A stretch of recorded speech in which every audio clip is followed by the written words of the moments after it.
Bale, kami ang Group 3 at ngayon ipipresente namin ang infographic na ginawa namin para sa Module 10. Ang pahayag ni Hen Masaharu Homa sa mga Pilipino noong 1942. General Homa Declaration. Naghatid ng deklarasyon si General Masaharu Homa sa mamayang Pilipino noong panahon ng pananakop ng mga Hapones sa Pilipinas noong ikalawang digmaan pandaigdig. Ang pahayag ni General Masaharu Homa, isang commander ng Hapon sa mga Pilipino, ay naisagawa noong ikalawang digmaang pandaigdig.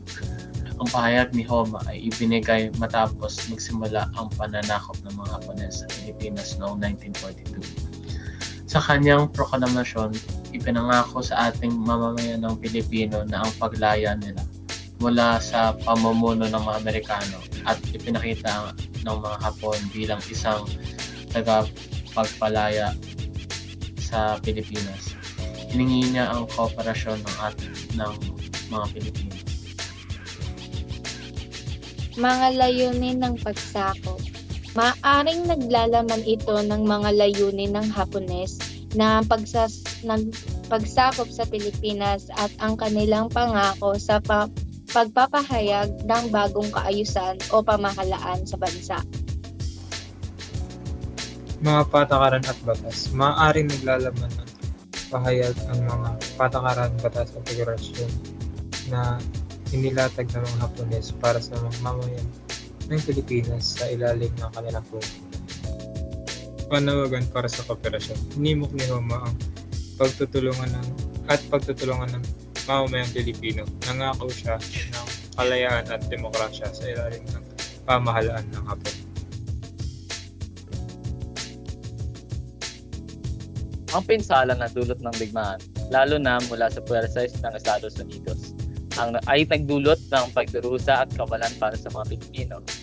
Natakan ang mas batang henerasyon na palayain ang kanilang mga sarili mula sa impluwensyang Amerikano. Dahil ang pagbusbong ng Pilipinas ay nakasalalay ang